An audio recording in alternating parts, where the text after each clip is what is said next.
Penny, I have what I hope will be good news. Officer Singer confirmed that ownership of the shop has now transferred to me. Oh, well, that is good news. Penny is so relieved. Penny had the most difficult time keeping the truth from you. Penny promises to work as hard as she can for such a kind new owner.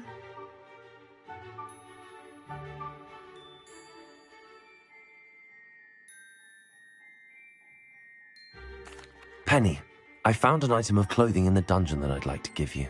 Oh, thank you. Thank you. Penny never thought she would be given clothing and become a free elf. It's my pleasure.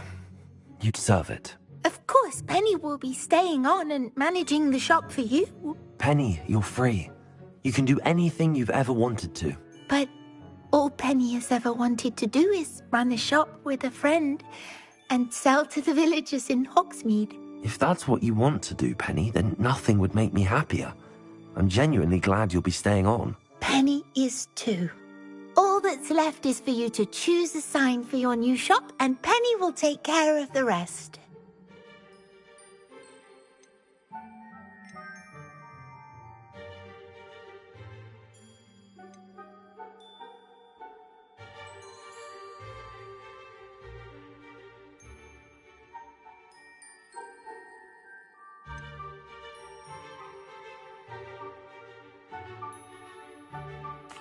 I choose stitches and drafts. Excellent choice. Have a look outside. Thank you. I shall work on collecting items for the shop's inventory. Oh, and Penny, we'll be closing the shop by 9 o'clock every night.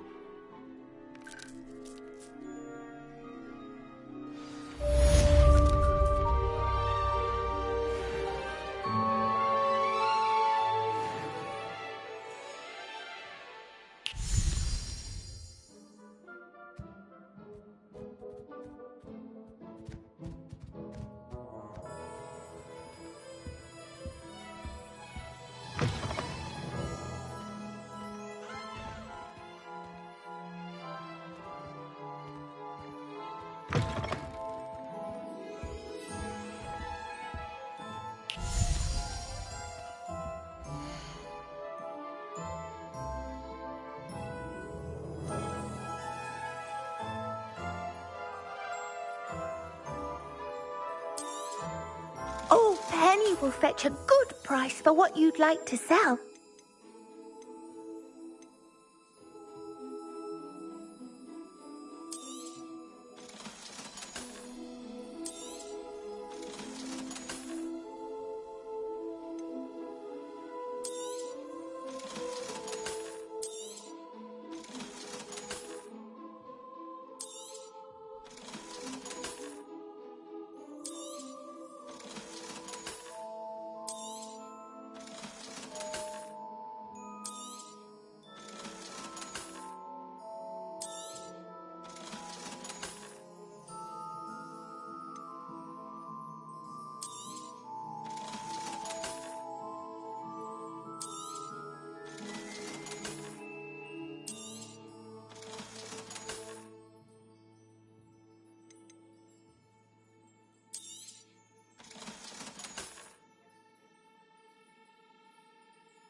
Penny wishes you safe and wondrous travels.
wishes you safe and wondrous travels.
I suspect you are the one who has been interfering with a rather personal matter. The demiguise statues and the mums contained therein were placed as they were for good reason. You should not meddle in the personal affairs of others. I don't think Mr. Pemberton meant to use his own stationery. He knows something about those demiguise moons. He's in Hogsmeade, apparently. Perhaps I shall pay him a visit.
Dick thinks you should be proud of all the potions you've brewed.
Dick's no herbology professor, but some plants here seem to be ready to harvest.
Aloha Mora.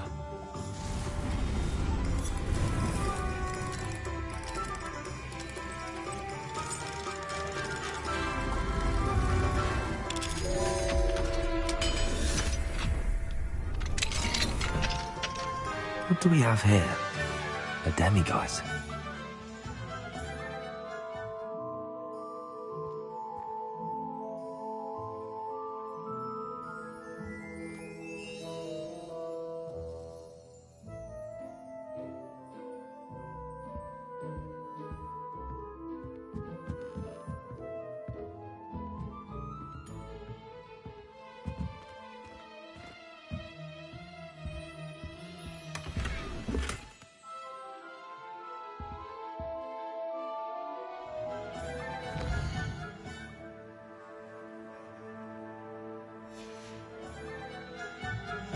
Mine now, demiguise.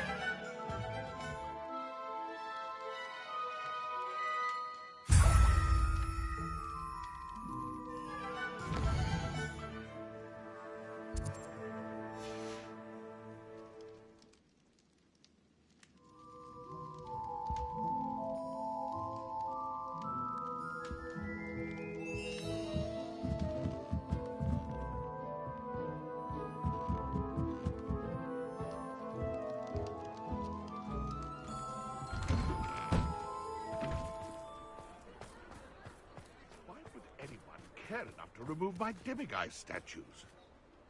Aloha Mora.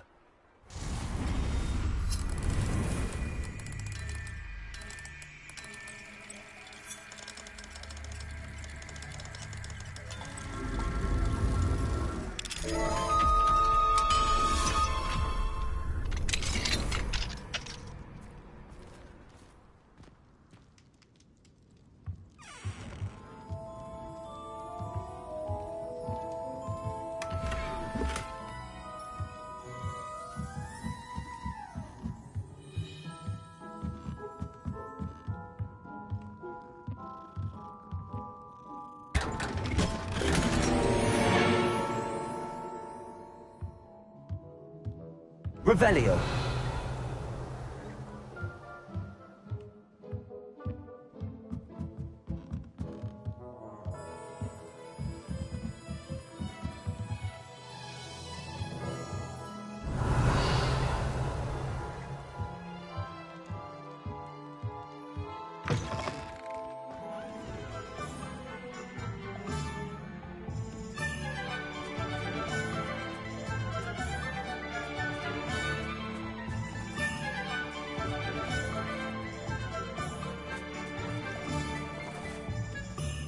Aloha Mora.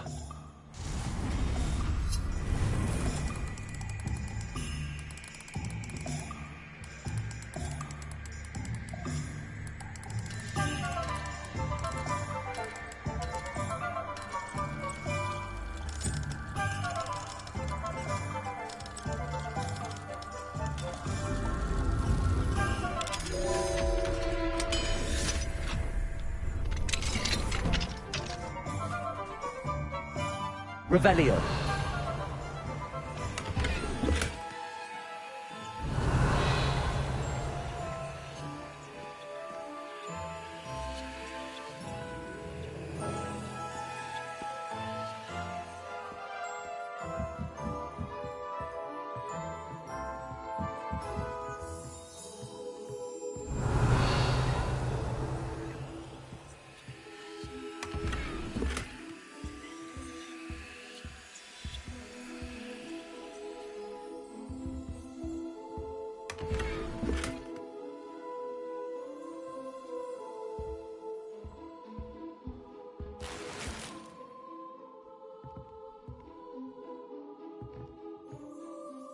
Revelio.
Aloha Mora.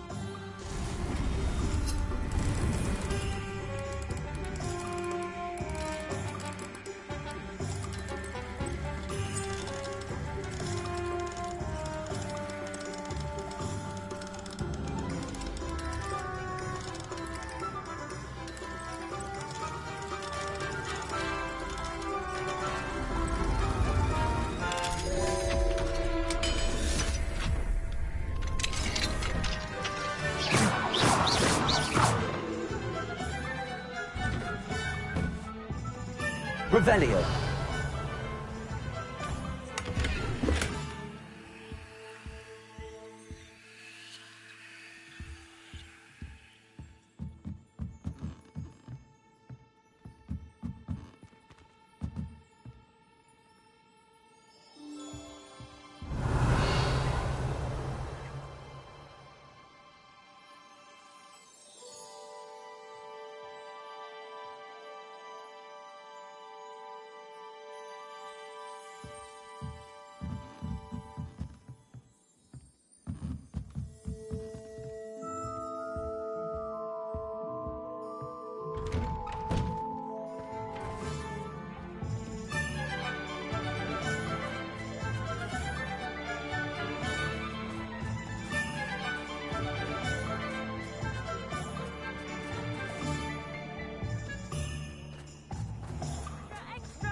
Aloha Mora.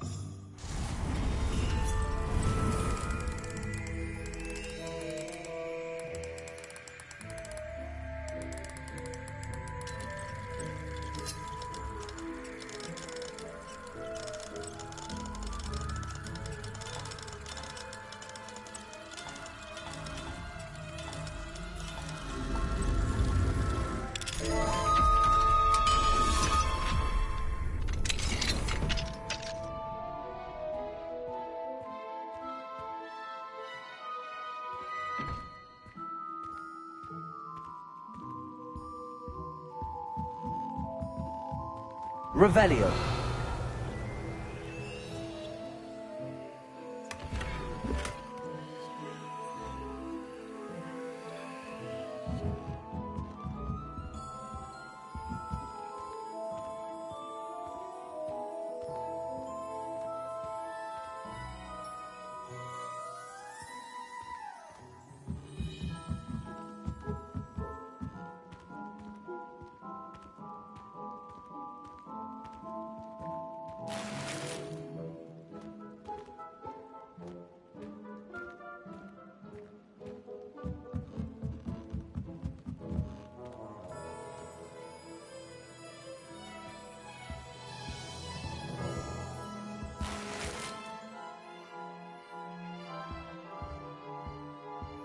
Revelio.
pick up herbology if it didn't involve so much dung.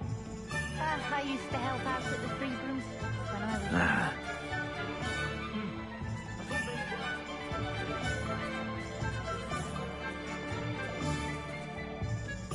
Pardon me, sir, but about those curious demiguise statues I've seen. What? Who are you? Why do you ask?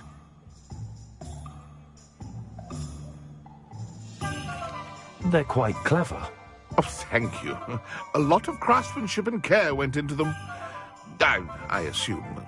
So you did create them? Yes, I did. It was a ploy to give that pathetic oaf Moon a taste of the grief he caused me years ago. You are the one who's been pilfering them. I am, at the request of Mr. Moon. I received your owl on your stationery. Ah, well, fitting Moon would enlist a student. Too cowardly to do it himself. Hasn't changed a bit. Even when we were at school, he was a cowardly bully. Gave me a horrible nickname, which I shan't repeat. I was thrilled when we left school and he seemed gone for good. Then I started seeing him around Hogsmeade. It was too much. Even if I do take satisfaction in that his life's destiny was to be a lowly caretaker.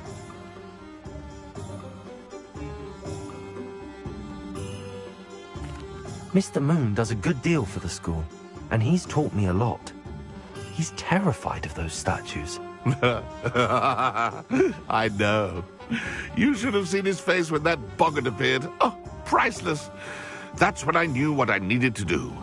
I simply didn't want to encounter him anymore. So, I shrewdly put a boggart in his path to learn his greatest fear. I then created the demiguise statues to keep him in his place, so to speak. The moons were an inspired play on his name. It worked brilliantly. Until you started clearing them out.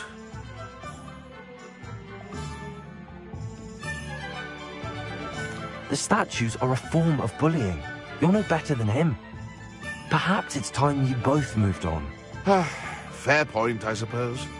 If they've terrified him, as you say, he may have learned his lesson.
Mr. Moon, I've learned who's behind the demiguise statues.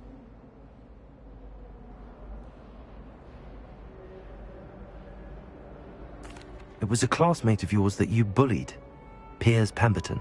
Oh, I might have known. Pigtails Piers. I don't think he likes being called that. Of course he does. Oh, he had such flowing locks, and we used to laugh about them. I laughed the hardest of all. Clever, clever man. I'd no idea he was so devious. I must go and congratulate him. Whatever statues remain seem less terrifying now that I know they were put out by old pigtails.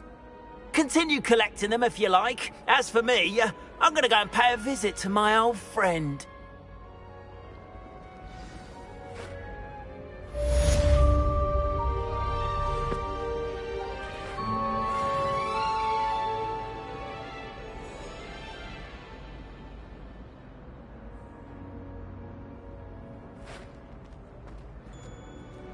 We are fortunate to have a student brave enough to eradicate the demiguise figurine menace.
onlookers ready.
Are you ready to put an end to Harlow?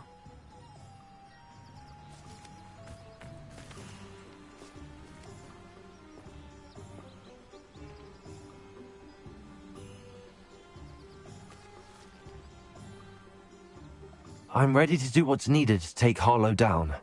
I know you have a plan. We must gather information from the friends of Mr. Bickle that Archie and Mrs. Bickle mentioned.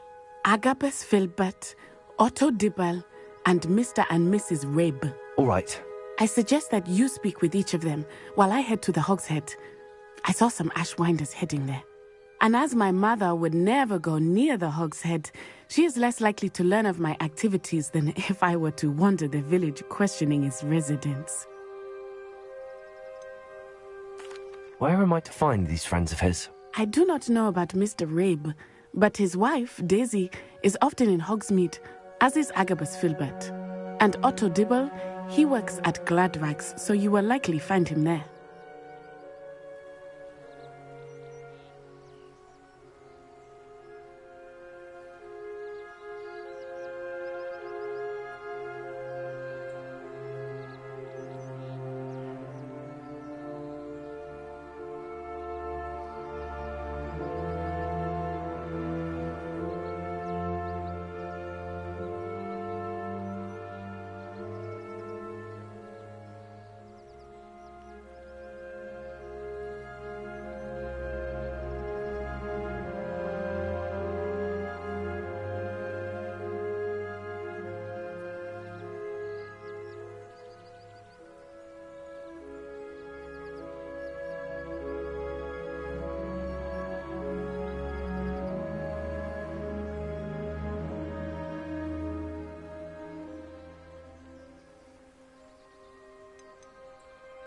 What sort of information am I trying to gather from these people? They may know what evidence Mr. Bickle had against Harlow, or they may have evidence of their own.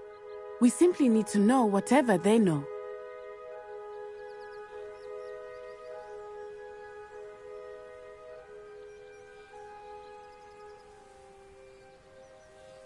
Very well. I'll speak with them, see what I can learn. I knew I could rely on you. We need to know how they are being blackmailed by Rookwood and Harlow. Meet me here after you have spoken with them. Hopefully, by the time you return, I will be able to move a bit more freely.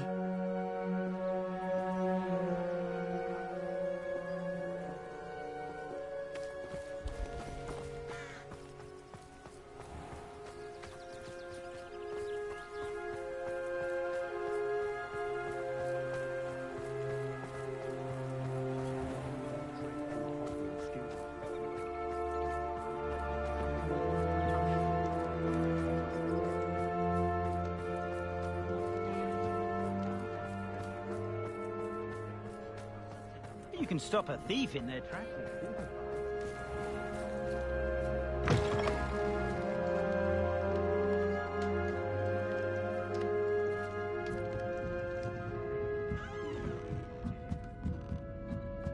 Mrs. Rabe should be nearby.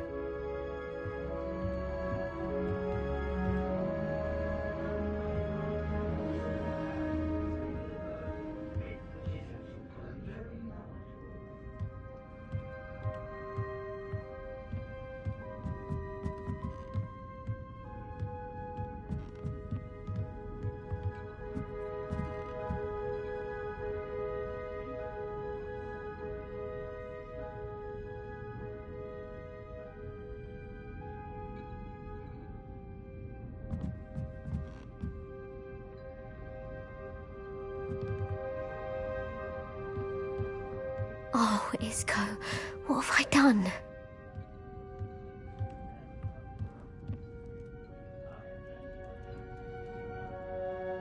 Mrs. Rabe, I wondered if I might speak with you about Theophilus Harlow. I'm a friend of the Bickles and I'm trying to gather evidence against him. Poor Joanna and little Archie. And now Harlow has taken my darling Isco. What do you mean? Why?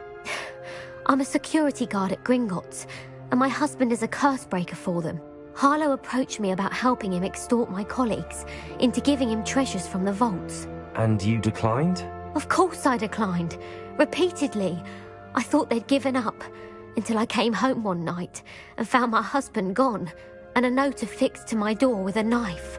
The note stated that I only had a few days to reconsider helping with some banking needs, and that my husband would appreciate it if I acted quickly.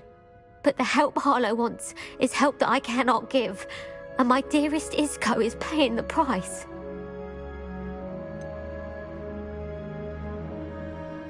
Why wouldn't Harlow extort your husband?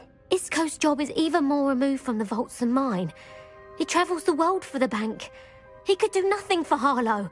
I'm the one in the bank on a daily basis. which evidently makes me an enticing target for blackmail. Have you helped Harlow since your husband was taken? No, I'm worried sick about Isco, but he'd never want me to compromise my integrity. I also know that he's extremely clever. That said, I was hoping he would have escaped by now. It makes me concerned as to why he hasn't. Are you sure the note means that your husband was kidnapped? What else could it possibly mean? Besides, I came home to find that someone had trampled the daisies in our garden. It may sound silly, but those were Isco's pride and joy. He would never have let that happen. Thank you, Mrs. Rabe. Knowing the lengths that Harlow will go to is helpful, albeit more than disturbing. Mr. Bickle was trying to help us, but now he's gone. I don't know what to do. I shall do all I can to get evidence against Harlow, Mrs. Rabe. Very well. Here's the note I received. You must be careful as well. Please don't put yourself in danger.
Some evidence worth hanging on to.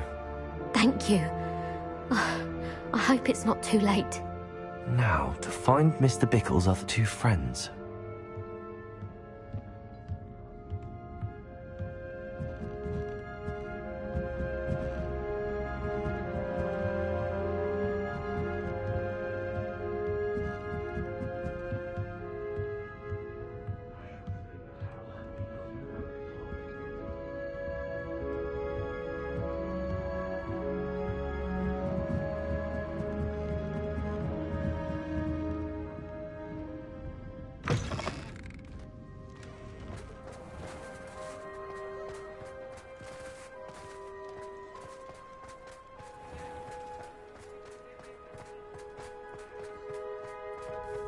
Otto Dibble works at Gladrags.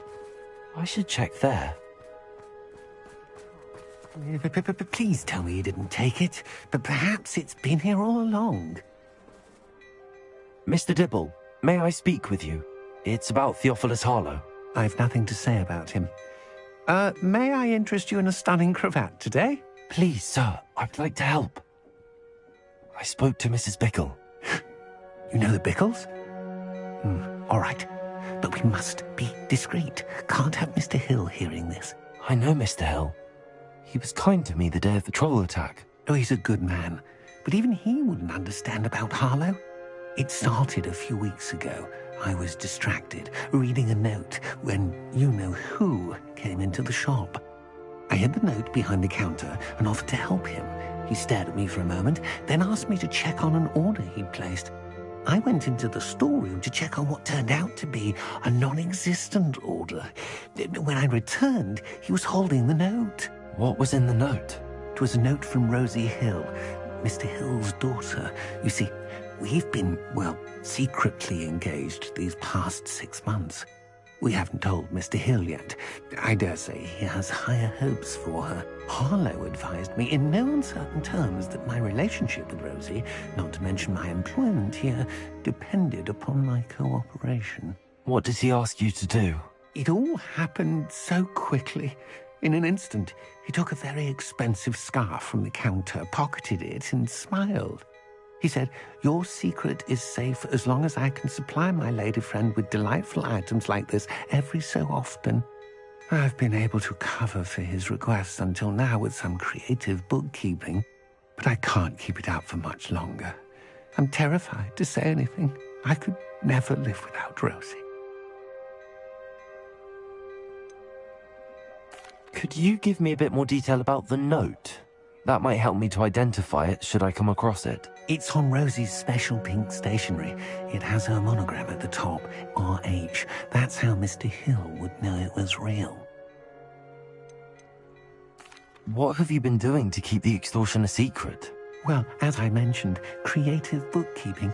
And I've also been trying to cover the costs with my own savings, but I'm running out of money. Of course, none of this bodes well for my efforts to improve my circumstances and be worthy of Rosie.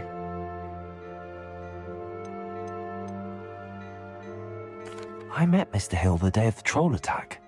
He was kind to me. Why don't you just tell him? He's a lovely man. But when it comes to Rosie, I fear he loses all perspective. He'd see this as a grave betrayal. I'd lose my job instantly, and Rosie as well.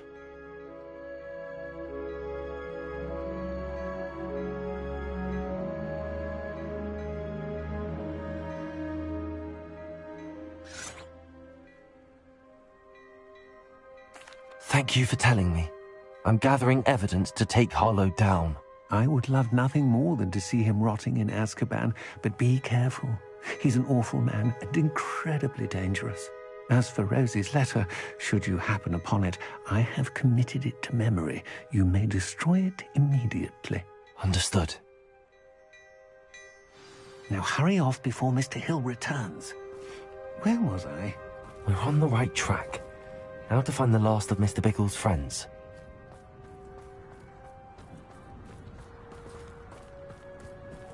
Revelio.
Revelio.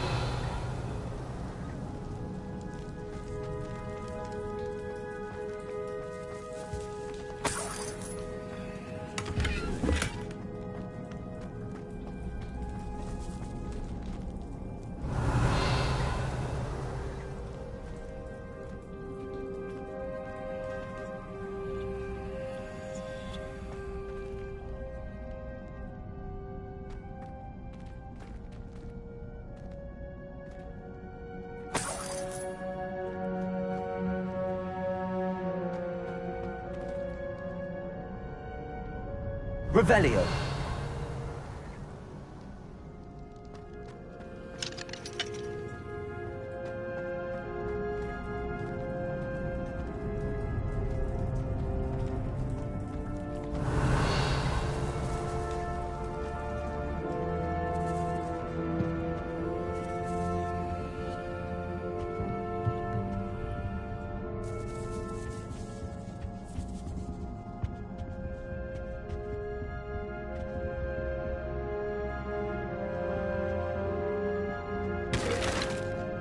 Revelio.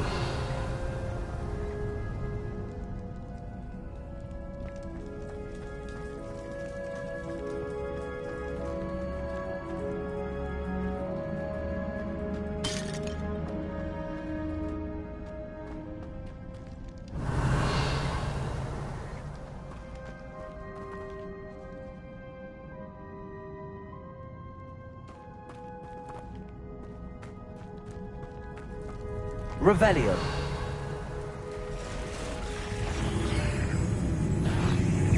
Defender. Incendio. Confringo. Bombarda. Incendio. Confringo.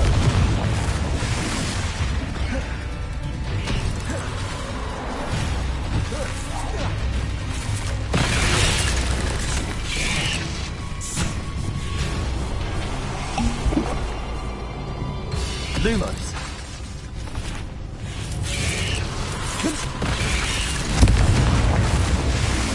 Incendio. Defender. Bombarda. Incendio. Confringo. Defender. Incendio. Confringo. Bombarda.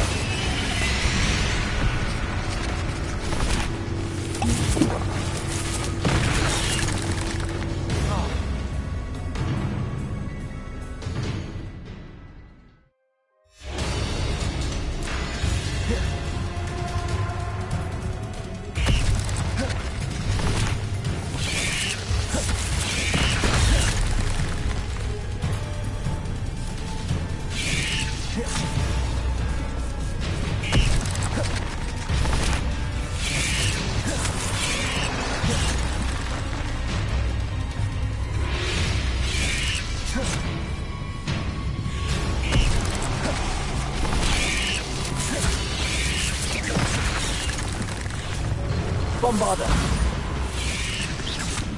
Incendio. Confringo. Defender.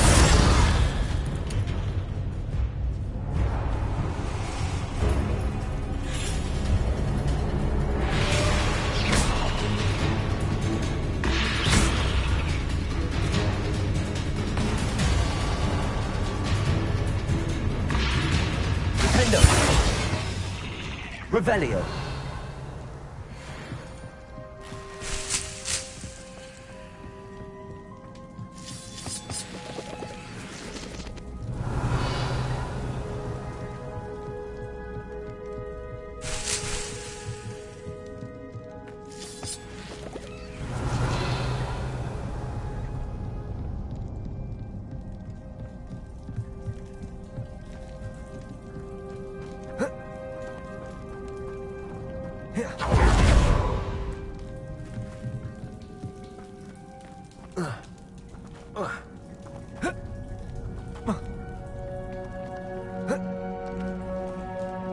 Revelio.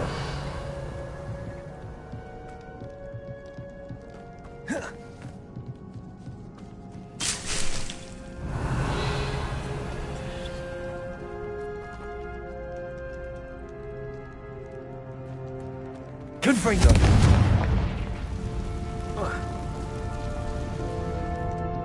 Revelio.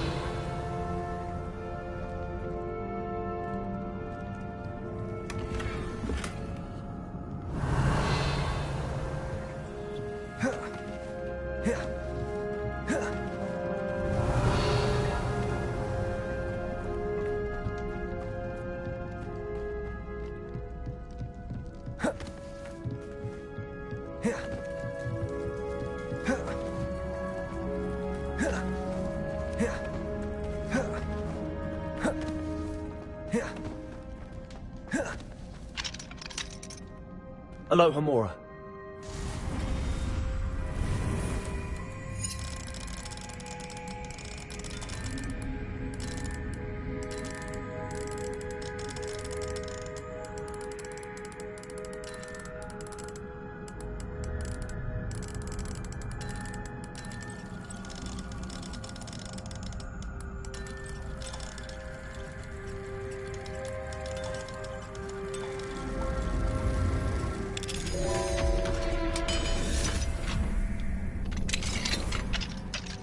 Revelio.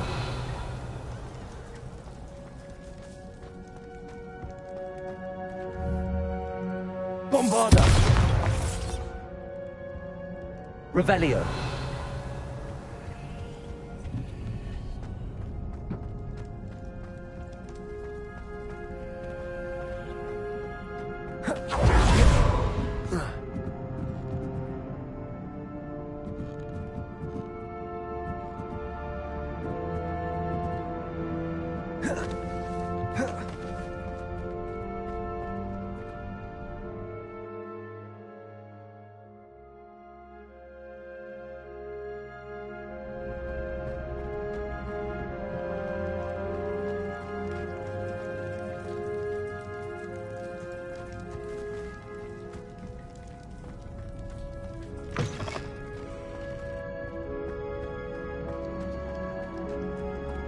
Revelio.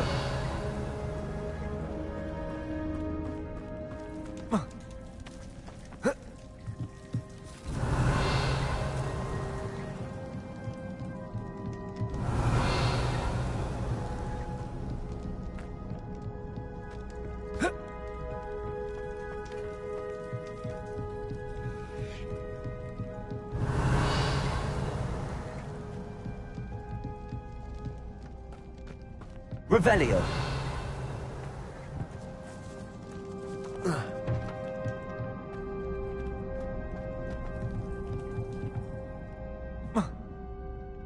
Confringo.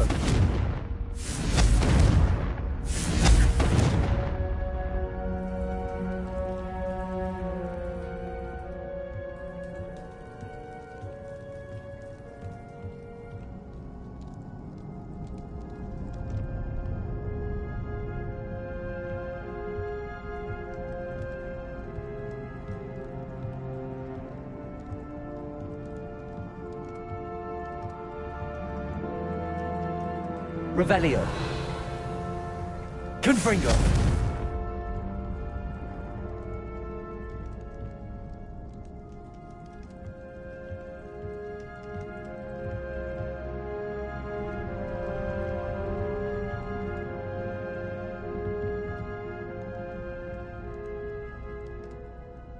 Revelio.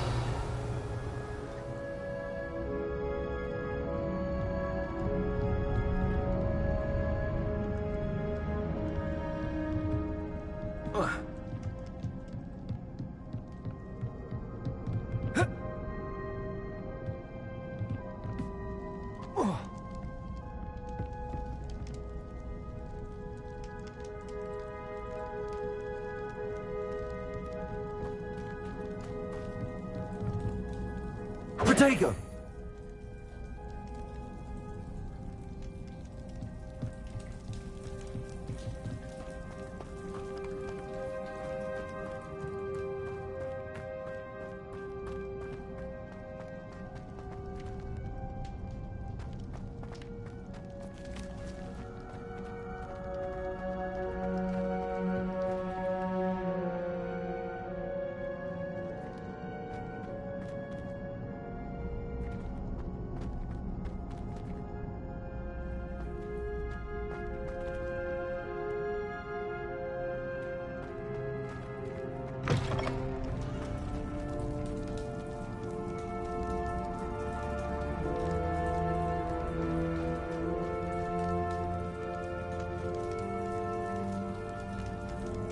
Protego.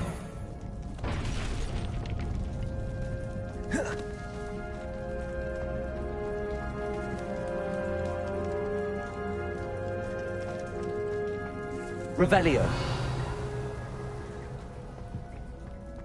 Bombarda. Incendio. Bombarda. Revelio. Bombarda.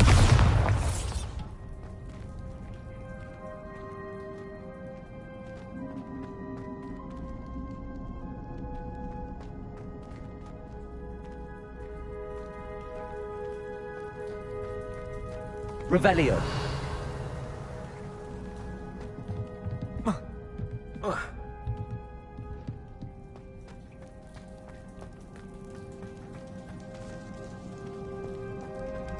Bombarda.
Are you ready to put an end to Harlow?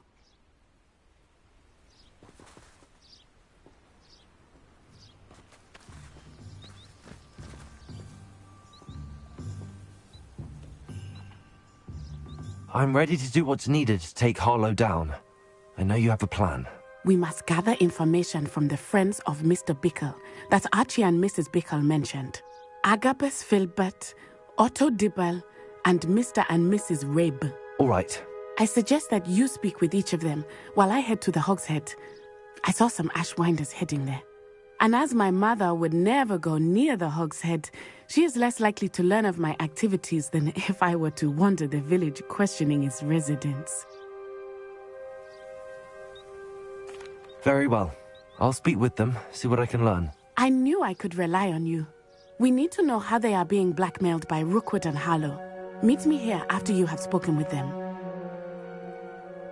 Hopefully, by the time you return, I will be able to move a bit more freely. Revelio.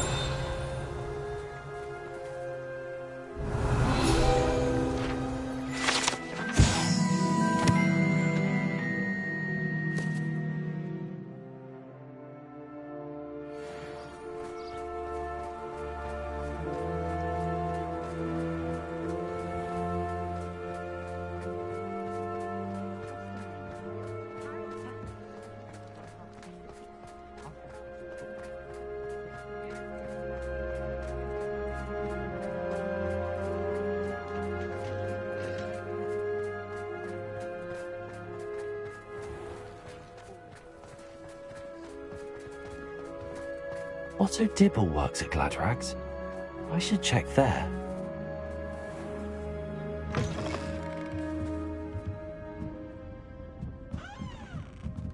Mrs. Rabe should be nearby. Oh, Isco, what have I done? Mrs. Rabe, I wondered if I might speak with you about Theophilus Harlow.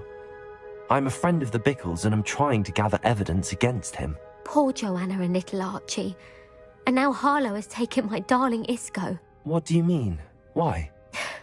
I'm a security guard at Gringotts, and my husband is a curse breaker for them. Harlow approached me about helping him extort my colleagues into giving him treasures from the vaults. And you declined? Of course I declined. Repeatedly. I thought they'd given up, until I came home one night and found my husband gone, and a note affixed to my door with a knife. The note stated that I only had a few days to reconsider helping with some banking needs, and that my husband would appreciate it if I acted quickly. But the help Harlow wants is help that I cannot give, and my dearest Isco is paying the price. Thank you, Mrs. Rabe. Knowing the lengths that Harlow will go to is helpful, albeit more than disturbing. Mr. Bickle was trying to help us, but now he's gone. I don't know what to do. I shall do all I can to get evidence against Harlow, Mrs. Rabe. Very well. Here's the note I received. You must be careful as well. Please don't put yourself in danger. Some evidence worth hanging on to. Thank you. I hope it's not too late. Now, to find Mr. Bickle's other two friends.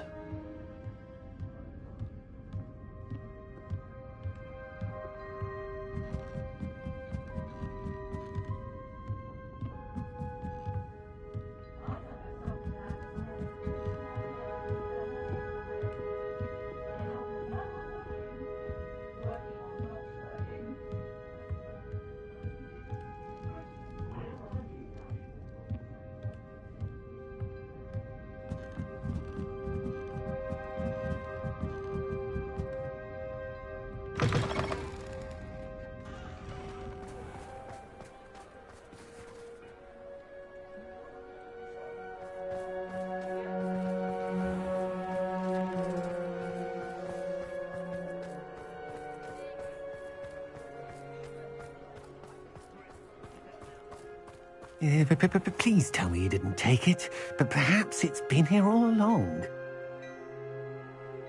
Mr. Dibble, may I speak with you? It's about Theophilus Harlow. I've nothing to say about him. May I interest you in a stunning cravat today? Please, sir, I'd like to help. I spoke to Mrs. Bickle. You know the Bickles? All right. But we must be discreet. Can't have Mr. Hill hearing this. I know Mr. Hill. He was kind to me the day of the troll attack. Oh, he's a good man. But even he wouldn't understand about Harlow. It started a few weeks ago. I was distracted, reading a note, when you-know-who came into the shop. I hid the note behind the counter and offered to help him. He stared at me for a moment, then asked me to check on an order he'd placed. I went into the storeroom to check on what turned out to be a non-existent order. When I returned, he was holding the note. What was in the note? It was a note from Rosie Hill, Mr. Hill's daughter.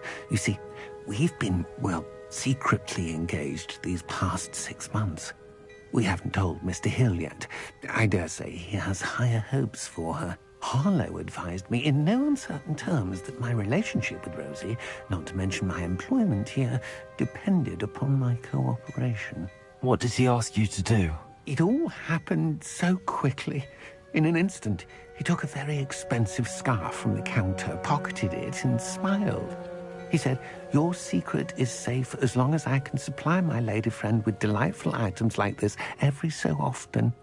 I've been able to cover for his requests until now with some creative bookkeeping, but I can't keep it up for much longer. I'm terrified to say anything. I could never live without Rosie.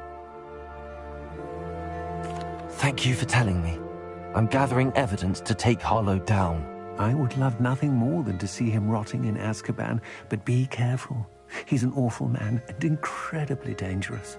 As for Rosie's letter, should you happen upon it, I have committed it to memory. You may destroy it immediately. Understood. Now hurry off before Mr. Hill returns. Where was I? We're on the right track. Now to find the last of Mr. Bickle's friends.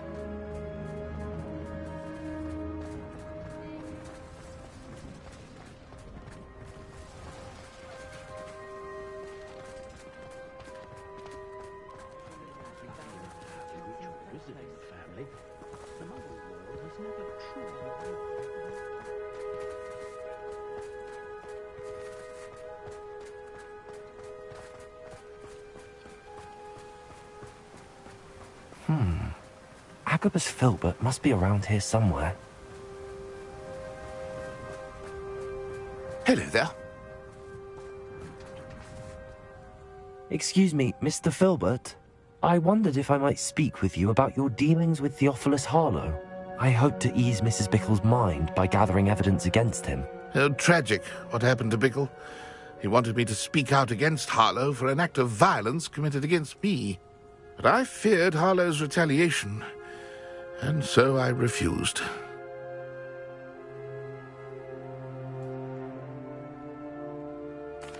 If you had spoken out against him as Mr. Bickle asked, perhaps Harlow would be locked away by now. Perhaps.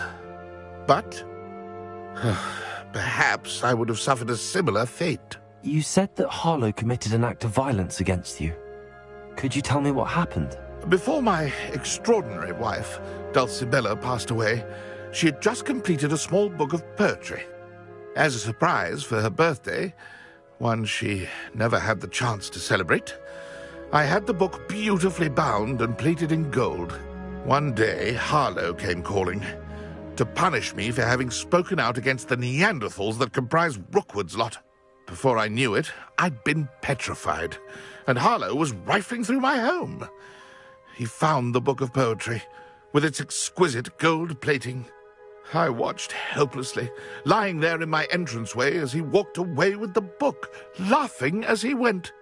I was shaken to my core. Still am, to be honest. I imagine you fear Harlow retaliating again, but do you mind if I share this information with Officer Singer? I suppose I have no choice. This extortion can't go on forever. You can pass it on to anyone who may be willing to help. Harlow does not like people talking, as you already know. I've spoken with Mr. Bickle's friends. Now to find Natty.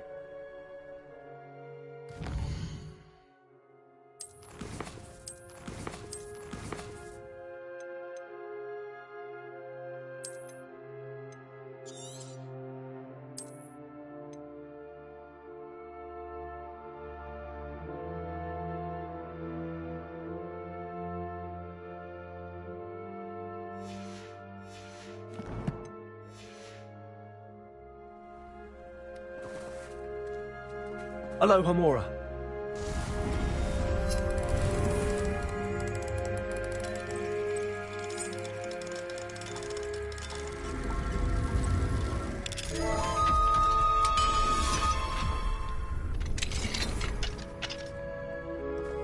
Revelio.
It's not like Natty to be late.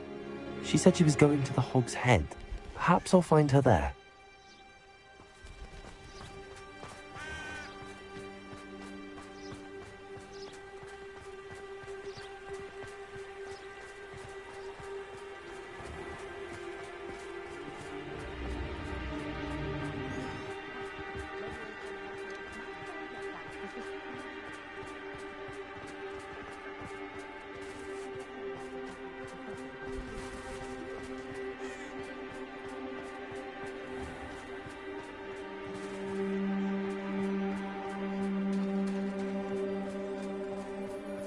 Say, isn't there something different about that statue near Arundel?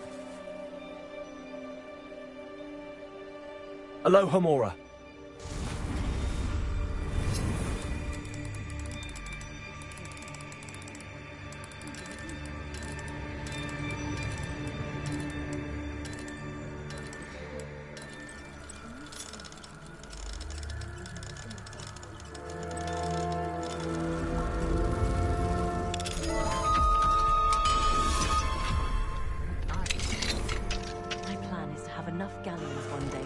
Natty must be around here somewhere.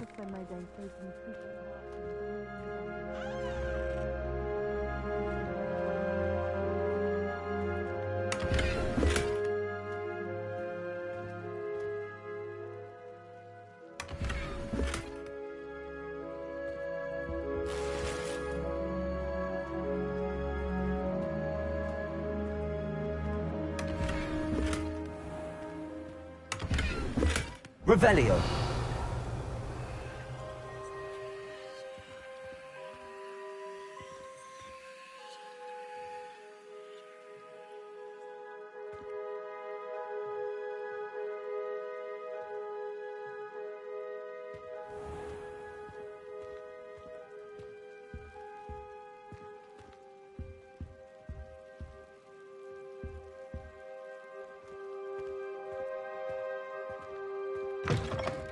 Should be hearing back soon about the position that opened up at the ministry. I sent my letter of inquiry last Monday. Revelio. Work hard and don't be afraid to fail. That is the path of a leader.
Mattie's wand. She can cast without it. She wanted me to find this. She's in trouble. Revelio will show me where she was taken. Revelio.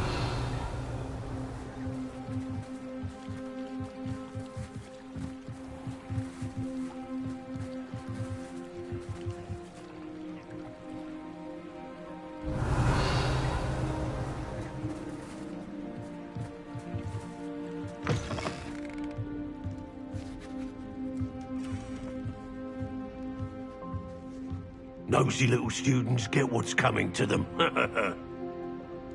Revelio.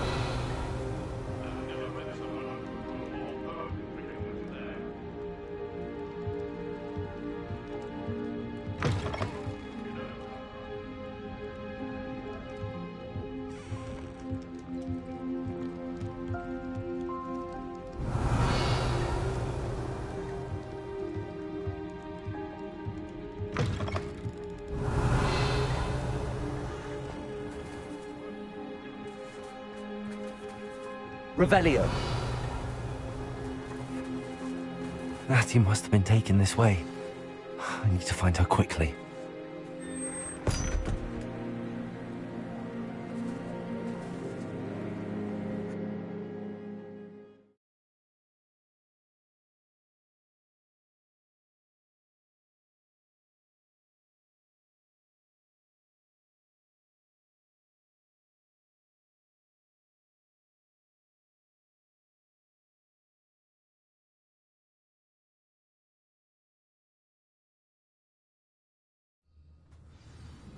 The footprints led to this room. There must be another way forward. Accio!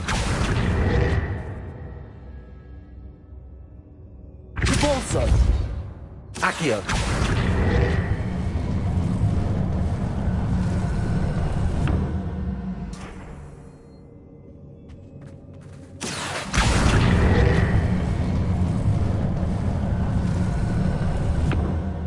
A hidden door.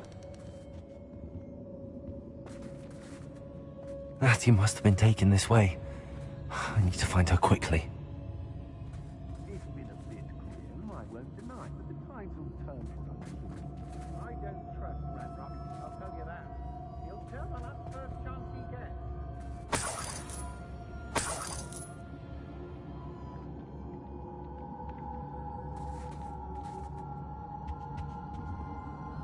I hope Rookwood knows what he did. I was a proud man today, and there's more of those days ahead.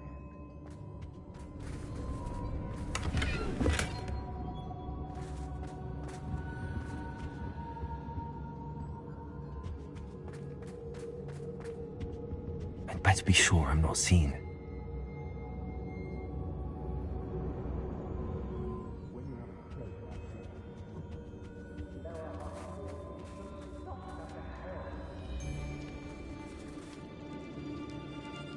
Revelio.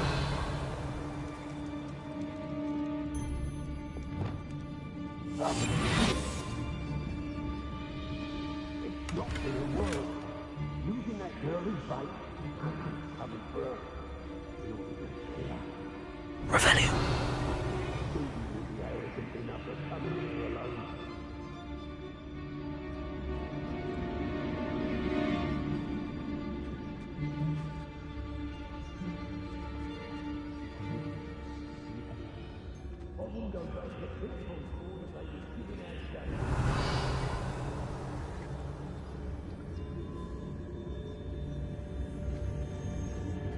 I may go to Hogsmeade later, stir up some trouble.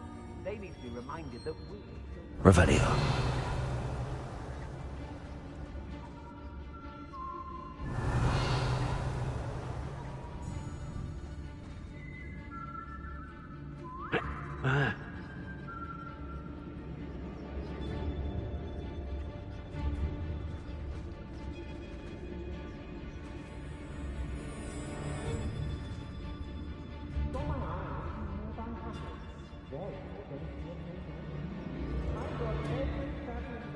Pass through here.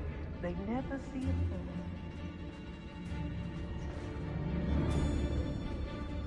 How did I get mixed up in this?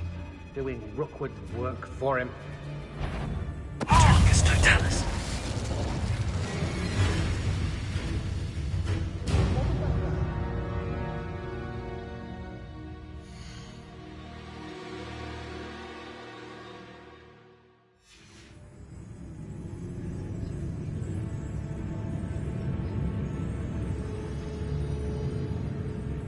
What was that?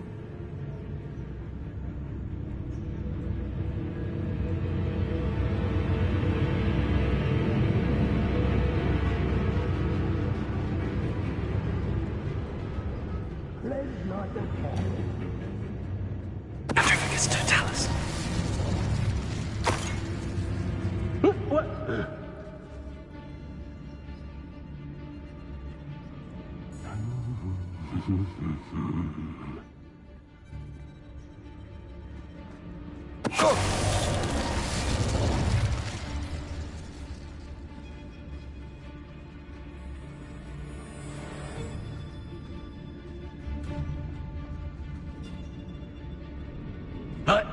It's exhausting. Standing here all day waiting to do Rookwood's work for him.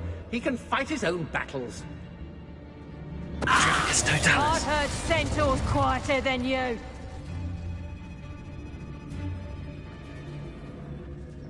Oi.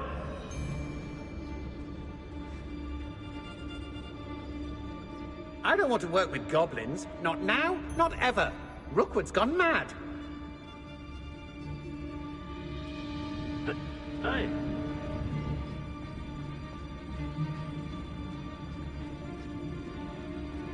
Dracus Totalis.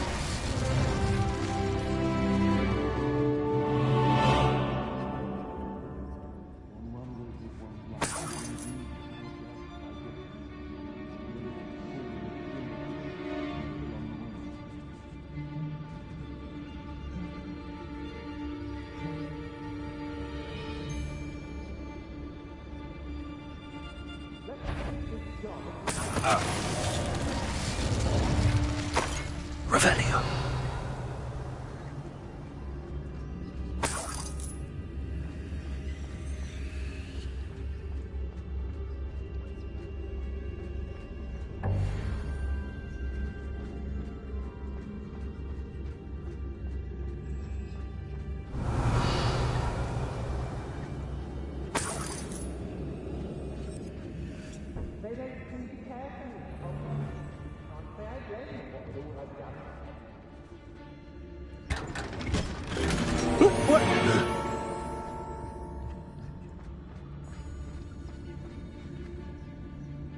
Revelio.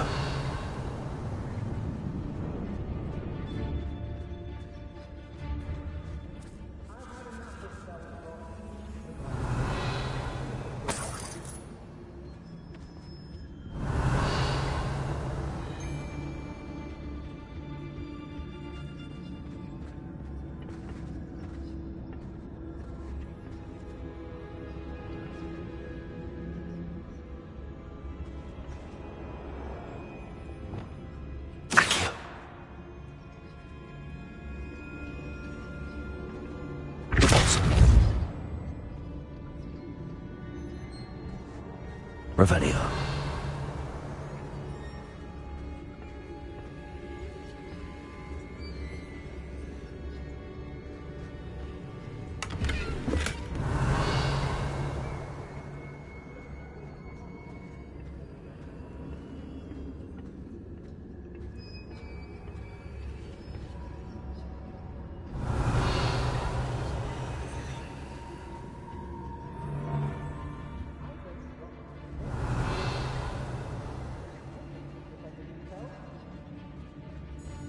Revelio.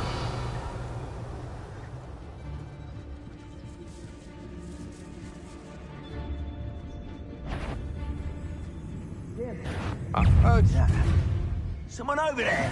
Accio. I sense it. Descendo. He must be here somewhere. Accio. Are you shy? I've seen more courage in a porlog. What the hell was that? Expulso! Glez's. Accio. Descendo. Expulso! Glez's. Accio. Expulso. Expulso. Had enough yet? Glez's. Accio. Expulso.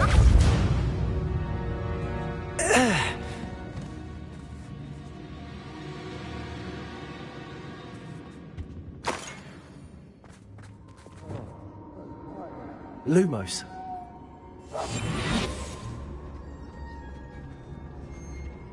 Revelio.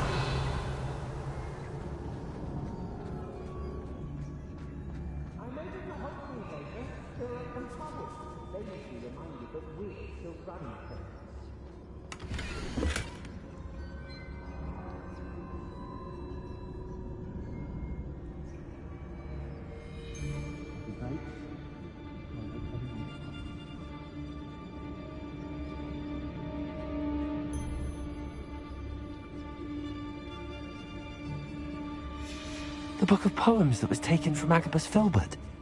He'll be thrilled to have this back. Revelio.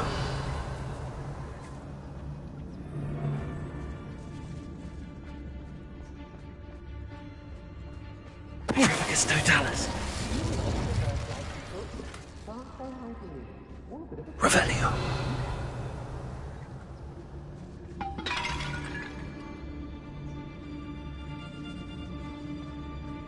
Girl's been nothing but trouble. About time we locked her up. Pirifacus totalis. Revelio.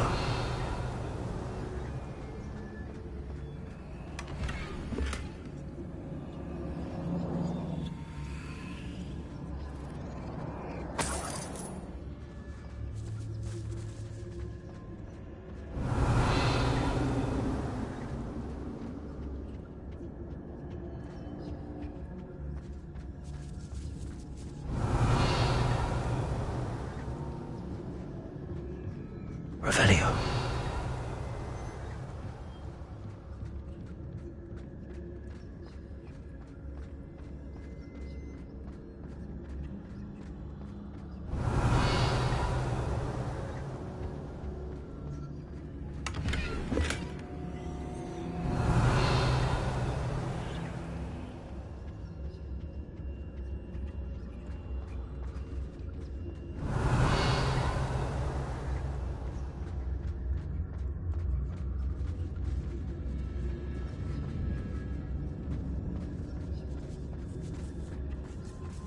Revelio.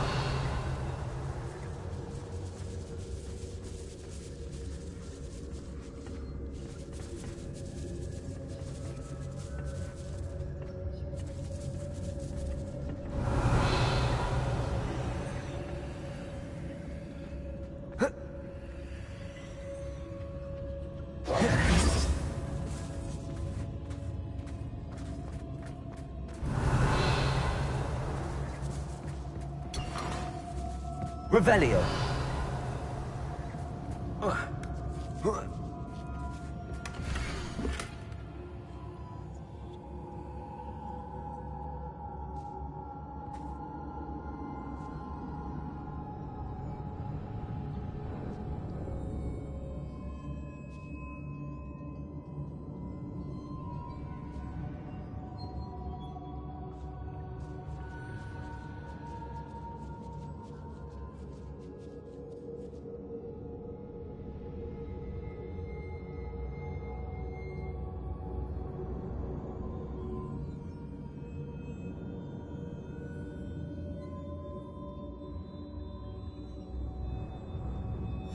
Otto Dibble's love letter from Rosie. He wanted me to destroy this if I found it.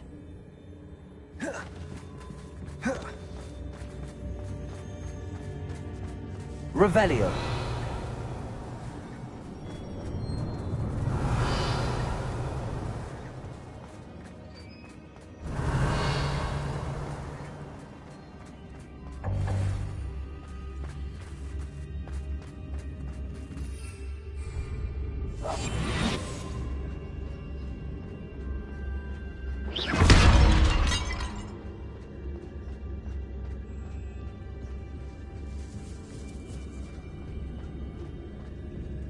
Revelio.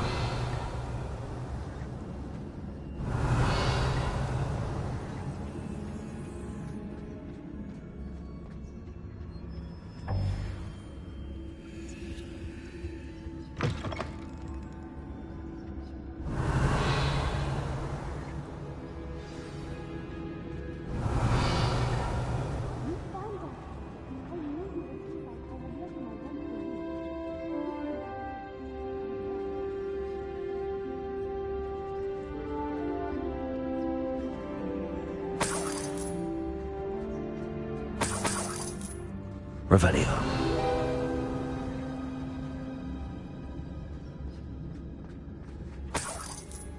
Aloha Mora.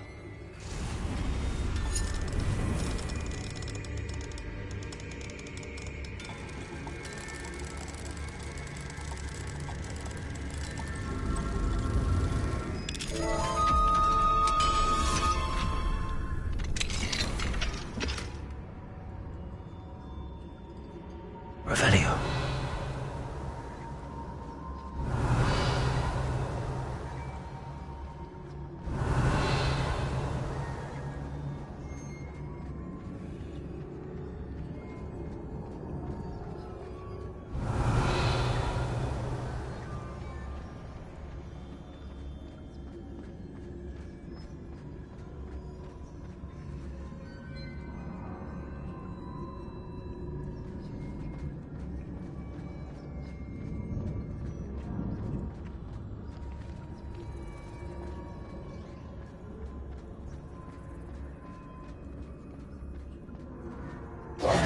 Mr. Rabe, Daisy told me you'd been abducted.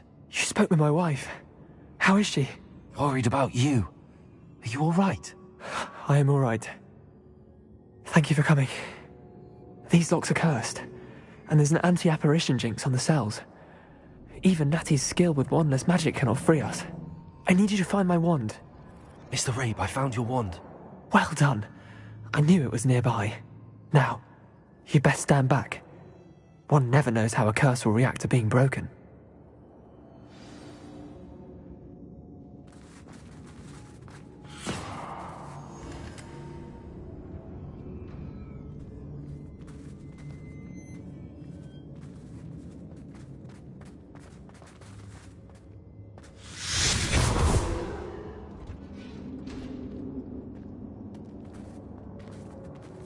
Thank you, Mr. Isco. My pleasure. And thank you, my friend. We owe our lives to your bravery. I may be too weak to disapparate with you both, but I can try. You go ahead. Find Officer Singer. We will get out of here on our own. Very well. But be careful. Thank you, my young friends. Be prepared for a fight. These Ashwinders must pay.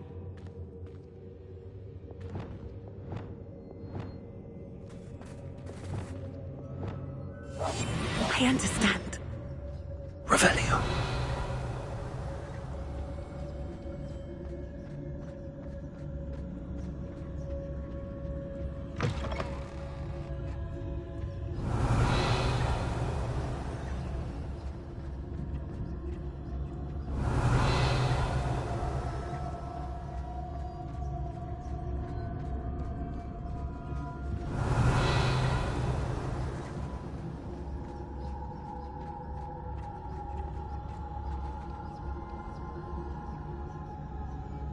Revelio.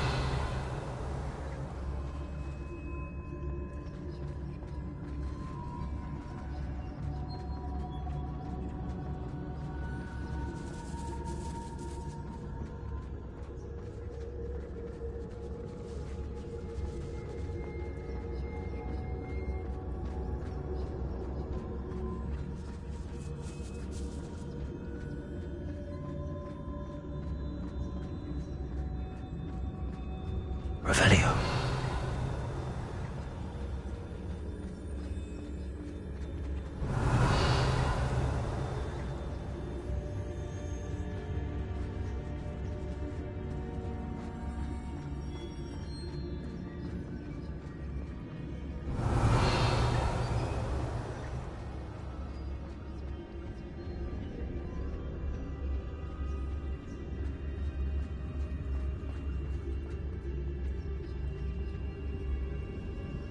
Revelio.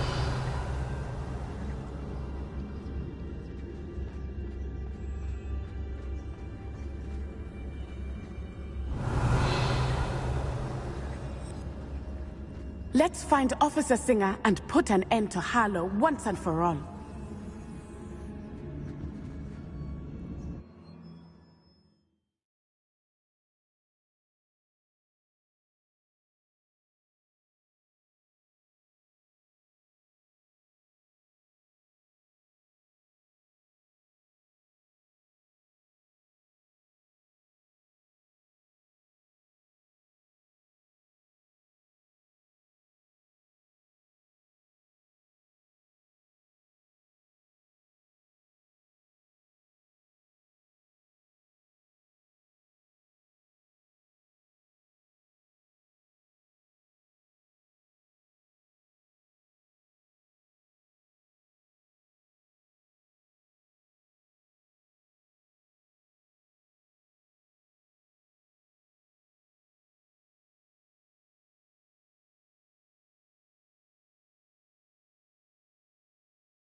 Natsai Onai.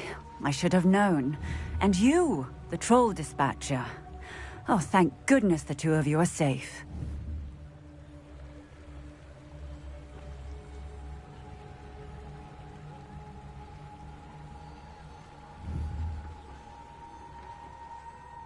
Isco Rabe told me a couple of students had rescued him. Should have known it was you two. Is Mr. Rabe all right? He is. I sent him home to his wife. Miss Onai, your mother will not be pleased to learn that you're still risking your safety pursuing these dangerous men. Actually, Officer Singer, Natty and I learned of several Hogsmeade residents who've had their lives threatened by the Ashwinders. In addition to abducting Mr. Rabe, to blackmail his wife and Natty, Rookwood and Harlow have also extorted Agabus Filbert and Otto Dibble. I will look into all of that. As for the two of you, I appreciate what you're trying to do, but you are taking great risk. Next time, please let the authorities handle the Ashwinders.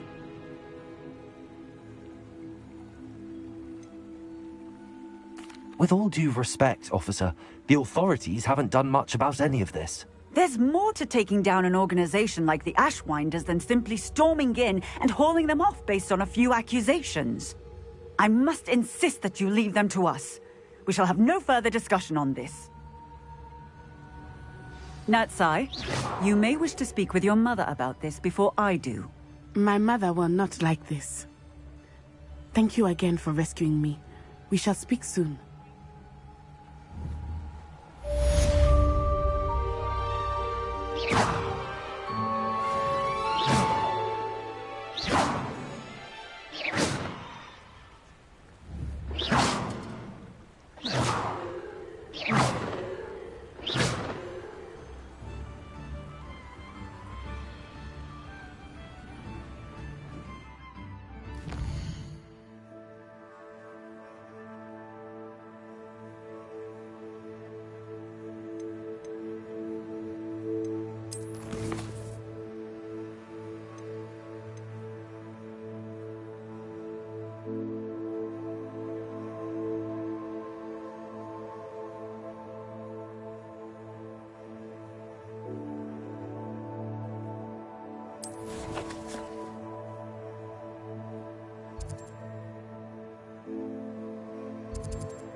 The Ashwinders have ceased pestering me. I suspect that's your doing. Thank you from me and Rosie both. We're just leaving for our honeymoon, after we tell Mr. Hill of our recent marriage. Wish me luck.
can do this. I can do this. They will want to help.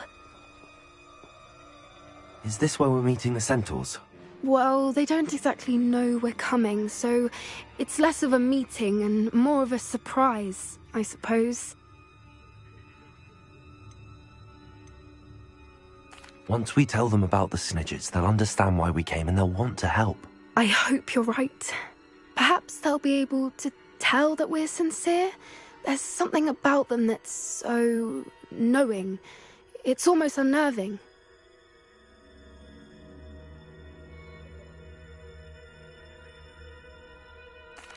I suppose they are known for having an air of omniscience. That's exactly the right word. Never mind. What is it? It's nothing, truly. We've no secrets to hide. Speaking of secrets, I do want to tell you why Victor Rookwood's after me. He's working with Ranrock, and Ranrock's after something I found at Gringotts. Fig had a portkey that led us there after the dragon attack. It's a bit of a long story, and Fig's asked that I not speak of it yet. Goodness. Well, that certainly helps explain a bit about what we saw back at Horntail Hall. Of course, I'll guard your secret as if it were my own. Even the Centaurs won't know. We'll simply be honest with them about what we're trying to do. They'll have to help us, won't they? Yes, of course. You're absolutely right. We'll meet with them, tell them about the Snidgets, and I'm sure it'll all be fun.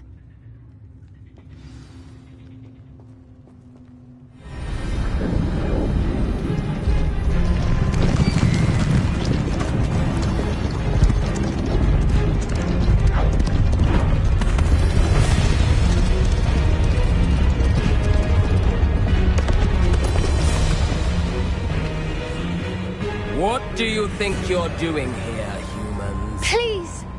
We were hoping to speak with you. Ah! I suppose you'd like a tale for your friends of the time you spoke to a centaur, and it spoke back. No! Never! We're here because we need your help. Enough! You made a grave error in judgment in coming here, little witch.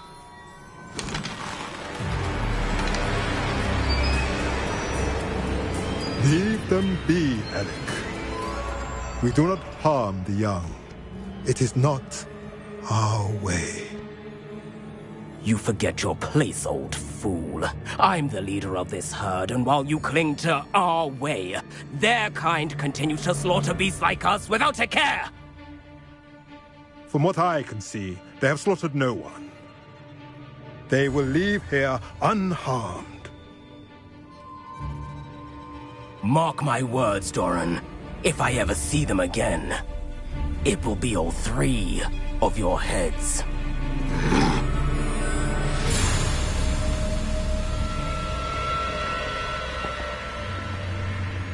Foolish children. Do you know what happens to wizards who wander here? Now, follow me before Golden Snidgets are still alive, and the poachers are after them. They know that the key to finding them lies in the moonlight, but they don't know what that means, yet. Please, help us find the Snidgets before the poachers do. Could it be?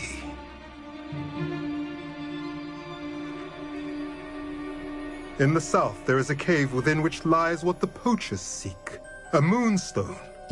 Retrieve it and place it in the henge in the forest. I, on the other hand, must go speak with the herd. Find me after you have done this.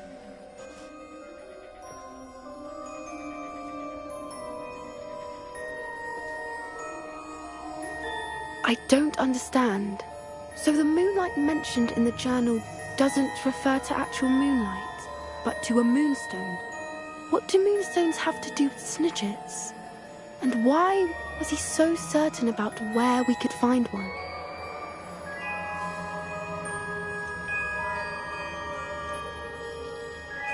Isn't Moonstone all around us? Why retrieve one from a cave? Knowing centaurs, I suspect he's referring to a specific moonstone. We'll likely know it when we see it.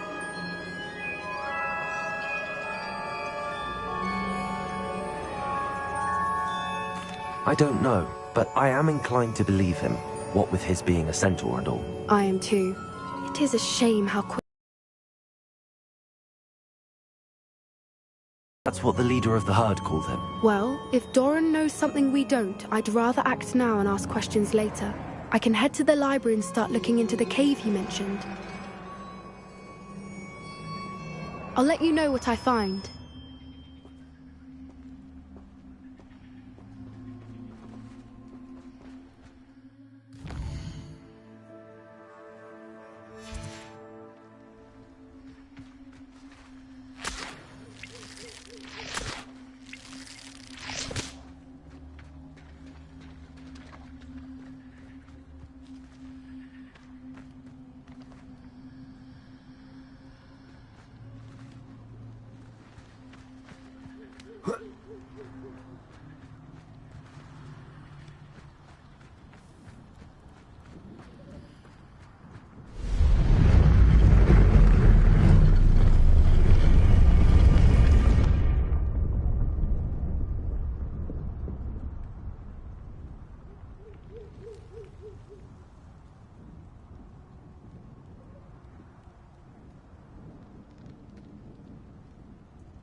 You are the talk of the school since you saved Mr. Rabe and I from the Ashwinders.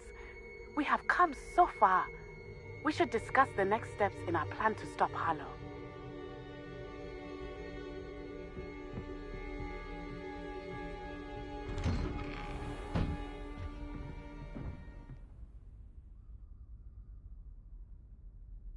Revelio.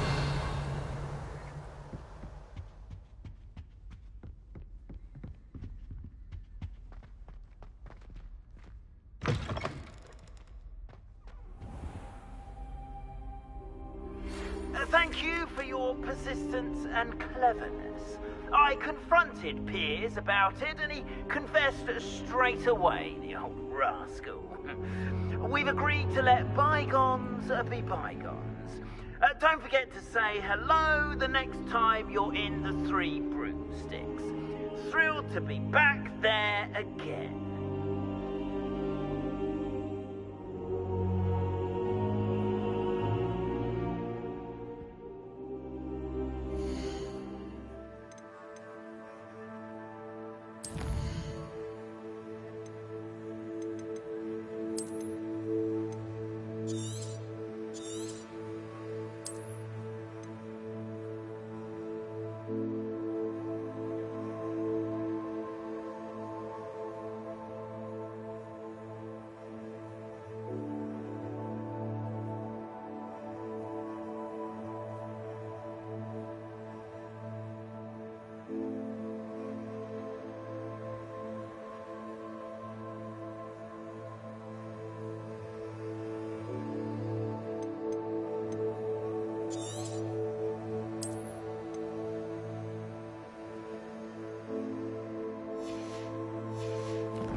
I hope Professor Fig, the Keepers have shown me where the next trial is. Has something changed? Lodgok and I have learned that the goblins are searching for another repository, like the one we saw at Rookwood Castle.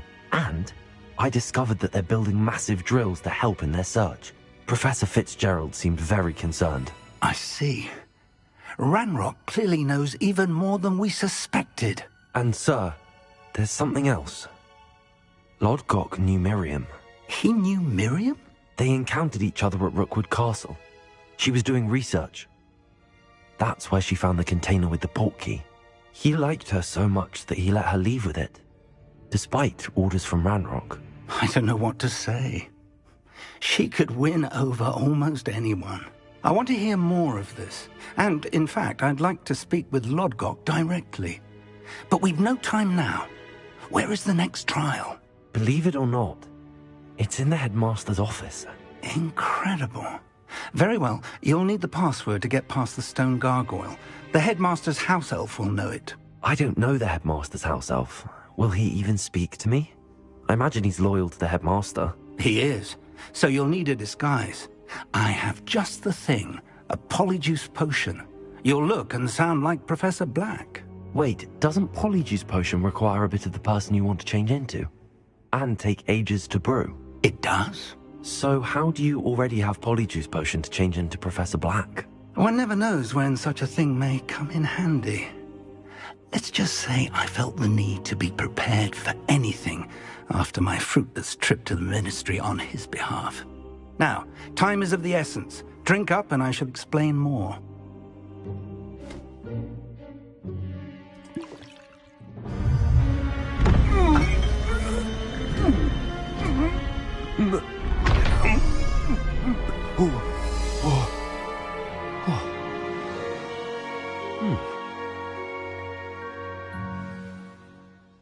How do you feel? Incredible. I won't forget that taste anytime soon.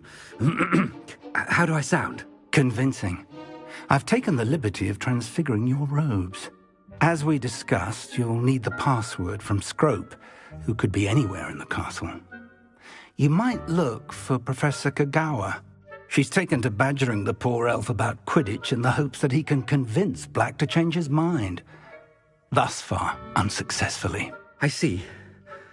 But what if Professor Black sees me? Leave him to me. I shall tell him where to meet a liaison from the Ministry in Hogsmeade. That should give you plenty of time. Thank you, Professor. I suppose we'll meet again in the map chamber. It's rather strange to hear gratitude coming from Professor Black. I'll see you there. Now to find the headmaster's house elf.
Professor, a moment of your time, please. Professor, I was hoping to catch you. Places to be, Professor Sharp. Places to be. Of course, sir. Only... you'd asked me about a particular potion, and I did? I did, yes. Well, spit it out, Sharp. I don't have all day. Probably best not to discuss it here, sir.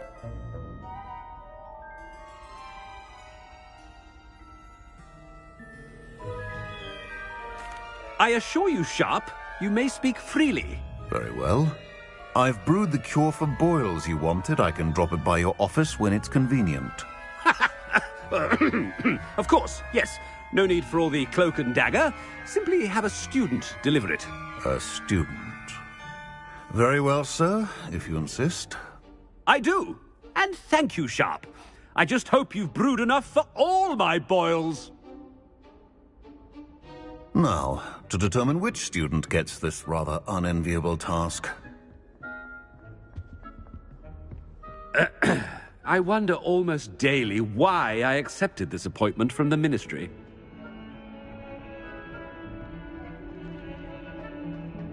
I haven't time for any of you at the moment. None. None at all. Move aside.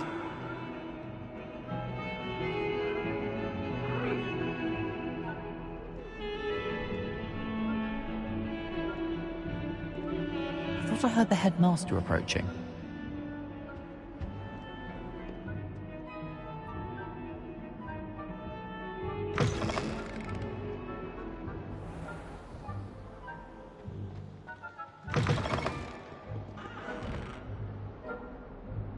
Gareth! Mr. Weasley! What are you doing here? Don't you have, somewhere to be? Oh, Professor! Yes, of course.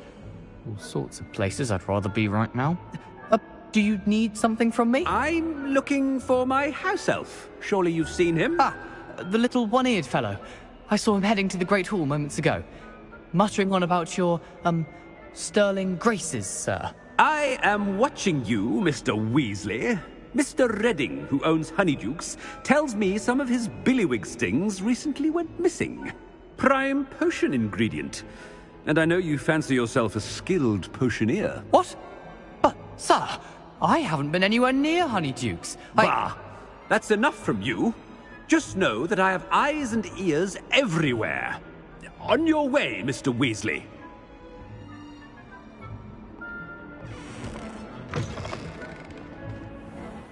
Well, there's one for my diary.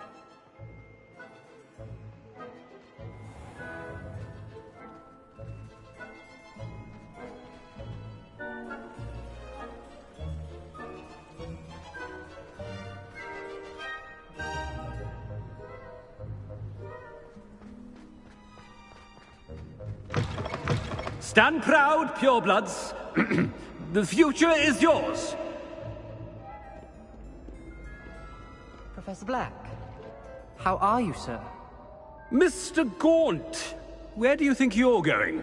I beg your pardon, sir. I'm simply on my way outside. Taking the day off, eh? Typical student, wasting the hours away. I have to write 20 inches on Dittany and its uses. Was heading to the greenhouse. Ah, yes.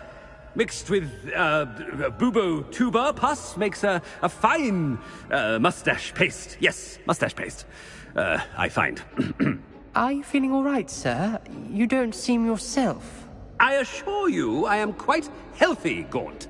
If I need a medical diagnosis, I shall head to St. Mungo's.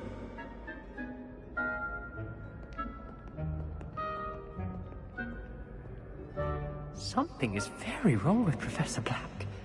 Dittany and Booba pus. Moustache paste. Chewing with your mouth open.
Professor, a word?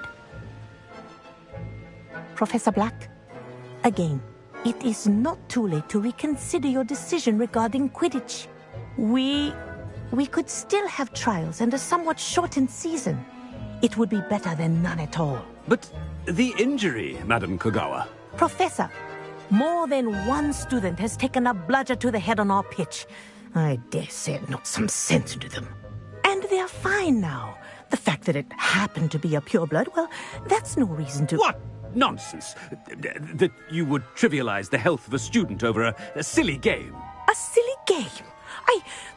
You are quite impossible sometimes. Sir, I've a good mind to write to the Department of Magical Games and Sports at the Ministry about you. Good idea. I can even provide the parchment should you need it. Now, where is my elf? Parchment? Very well, I will, and with pleasure. And I spotted Scrope in the Great Hall. Seems to be avoiding me. I wonder why. Good day, Madam Kogawa. What did we do to deserve him as a headmaster? When I witnessed what passes for magic in these halls, I simply mourn for the future of the wizarding world.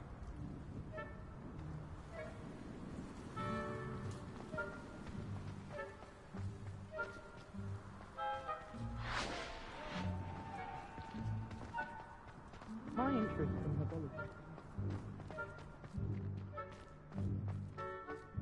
Oh no, it's the headmaster and he's coming this way.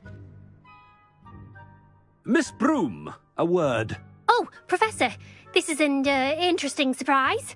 It's Bloom, by the way. Remind me of your area of affinity, Broom. OWLs are swift approaching. Charms, sir. Non-verbal spells. Might work on one that makes me disappear. Well, keep at it, Broom. And before you know it, you'll be as invisible as that new fifth year seems to be. They're not invisible, sir. I've seen them near the library. In fact, they help me with my, heavy books. Speaking of invisible, where's my blasted house elf? Something seems a little off with the headmaster.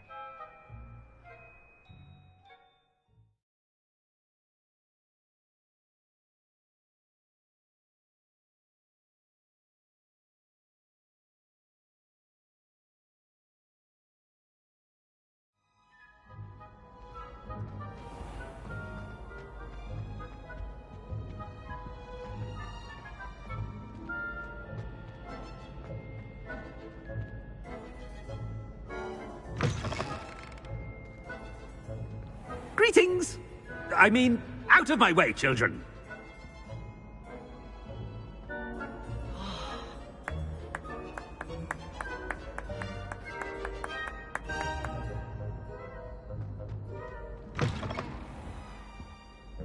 Professor, I need to speak to you. Hello, Professor Black. Ah, Professor Weasley. How delightful to see you. Sir? Since I have you here, I wonder if I might, speak with you about Professor Fig. Oh, very well. I've decided to give him a bit more, leeway with his time. Leeway, Professor? Are you sure that's wise? I confess I do worry for his students. He's rarely here as it is.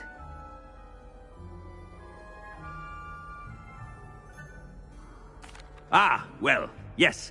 He's handling some official ministry business for me. I see.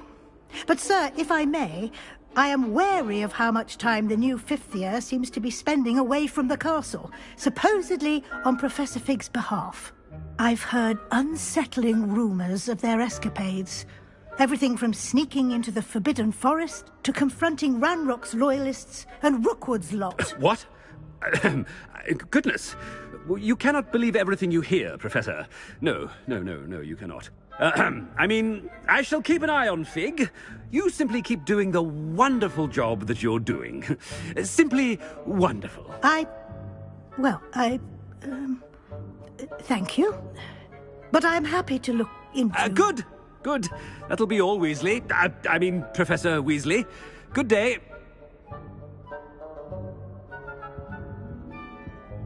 A wonderful job. Leeway for Professor Fig.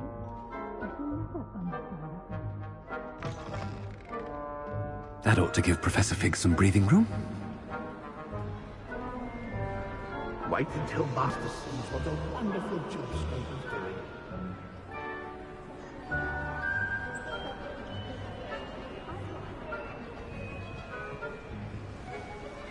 Ahem. Attention, students. I hereby decree that the Great Hall be forthwith decorated in the noble banners of Gryffindor. I shall be taking no questions at this time, or ever.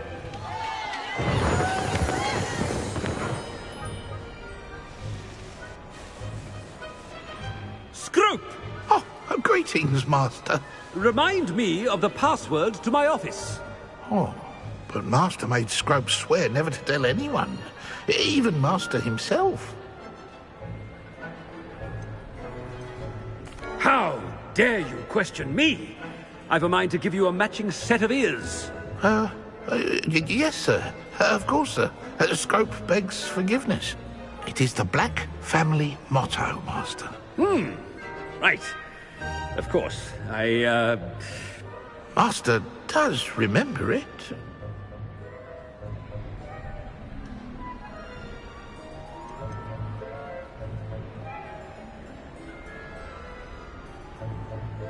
It's purebloods forever, isn't it? Close, Master. Scrope thinks Master is indeed testing Scrope. It is always pure. Obviously. And, of course, as Master knows, in French. Yes, of course. I order you to pronounce it for me. Oh, But Master knows that Scrope's French is most pitiful. Oh, very well. Toujours pur. Ha! Thank you. Never speak of this conversation with me or anyone else. Of course, sir. Scrope shall try his best to keep out of Master's way. The polyjuice potion's wearing off. I best get out of sight.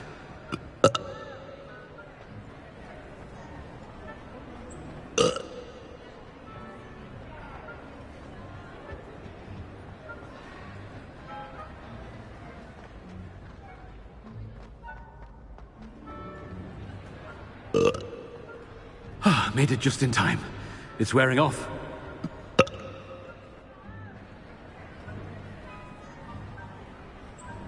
Fig was right. I can't believe it worked. Now to speak the password to the gargoyle.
Revelio.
Revelio.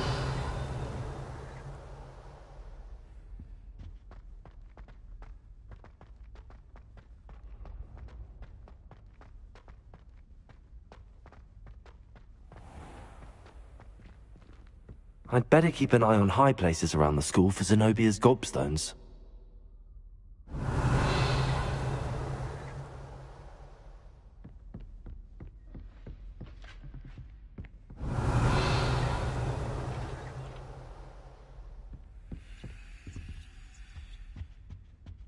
Revelio.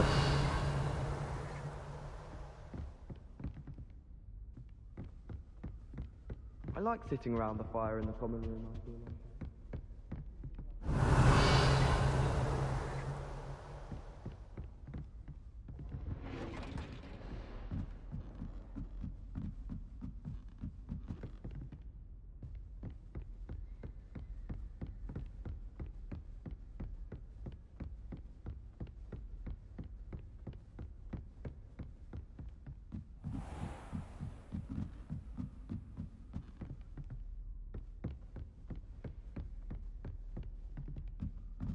Revelio.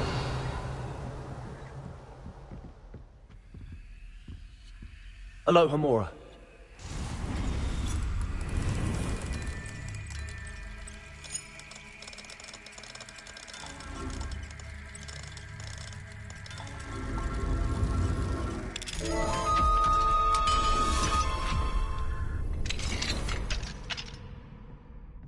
Revelio.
Revelio.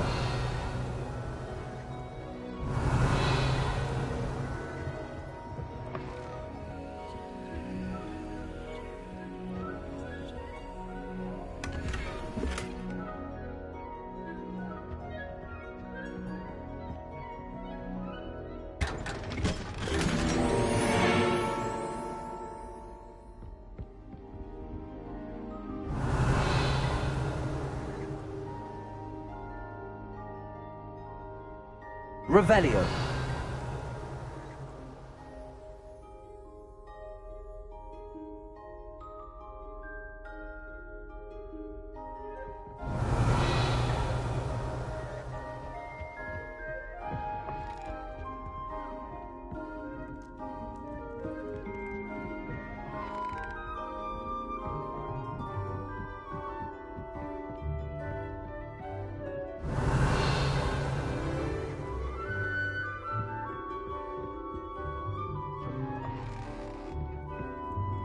Revelio.